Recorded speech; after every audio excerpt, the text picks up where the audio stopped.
Welcome, ladies and gentlemen, to the free response question review.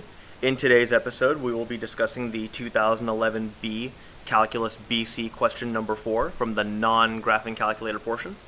The problem reads, the graph of the differentiable function y equals f of x with a domain 0 to 10 is shown in the figure above. The area of the region enclosed between the graph of f and the x-axis between 0 and 5 is 10, and the area of the region enclosed between the graph and the x-axis between 5 and 10 is 27. Let's go and write that down real quick. The fact that the area between 0 and 5 is 10, I'm going to write that down, but I'm going to call him negative 10 because he's below the x-axis. And I'll call him positive 27 because we have a positive area there. It says the arc length of the portion of the graph of f between 0 and 5 is 11, so I'll go and write down L equals 11, that's the arc length. And then the portion between 5 and 10 is 18, so L equals 18. And the function of f has exactly two critical points that are located at 3 and 8. Okay, awesome. So it says, find the average value of f on the interval from 0 to 5. So from here with a, average value means 1 over b minus a. So 1 over 5 minus 0, integral from 0 to 5 of f of x dx.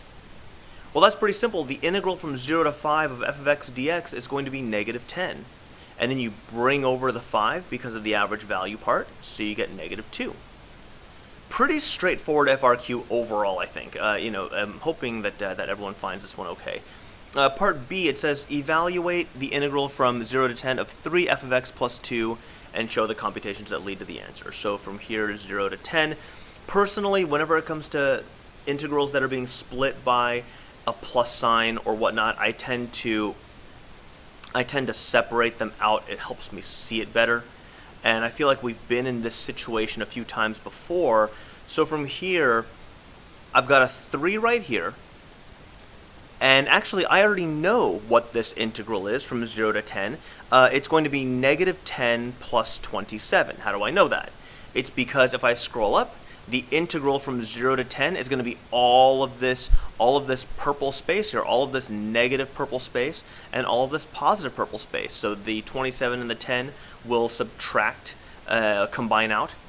And then plus, this is going to be a rectangle because 2 is a horizontal line. It's going to have a height of 2 with a base of 10. So what I've got is I've got 3 times 17 plus 20, which ends up becoming 71. So hopefully pretty straightforward so far. I'm hoping nothing really too confusing going on. It says let g of x equal the integral. G of x is equal to the integral from 5 to x of f of t dt. On what intervals, if any, is the graph of g both concave up and decreasing? Explain your reasoning. So let's take a look at the decreasing part first, right?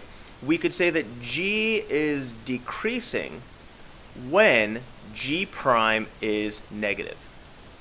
And that's going to happen because we know that g prime is equal to f, right? G prime of x, rather. I'll say g prime of x is equal to f of x. We can then say that is true when f is below the x-axis.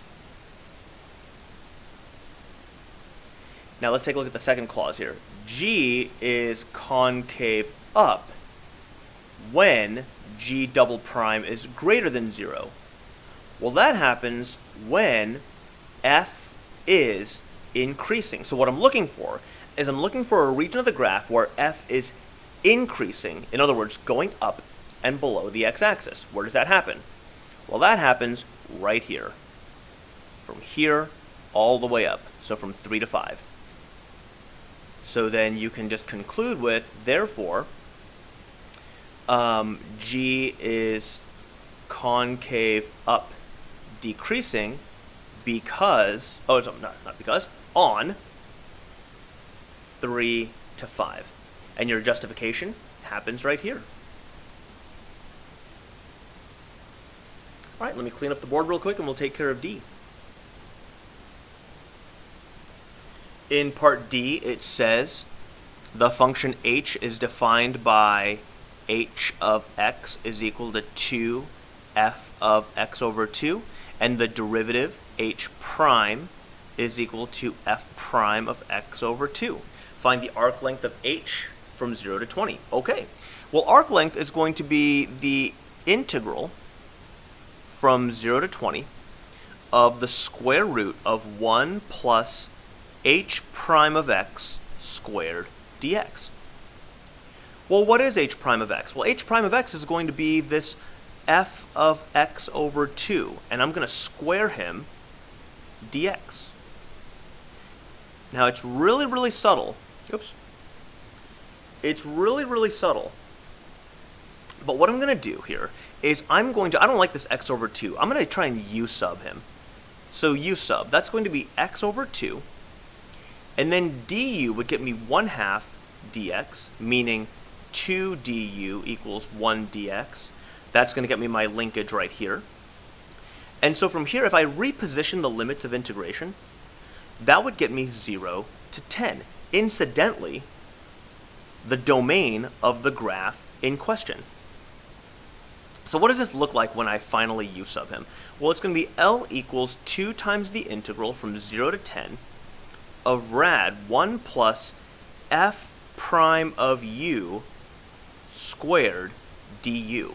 So now I have my arc length in terms of f, right? Remember, this is giving me the arc of f, and all I have to do is multiply that thing by 2. So what is the arc length of f?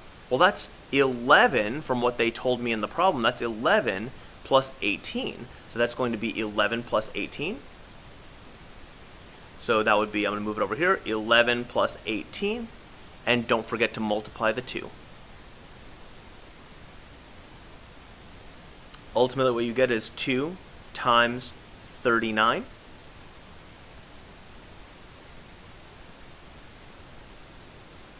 Ultimately, what you get is 2 times 29, which is 58. But again, I probably would have just left the problem unsimplified right here. That would have been fine too. So hopefully a pretty straightforward FRQ. As always, please leave comments and questions in the comments section, and I will see you in the next episode.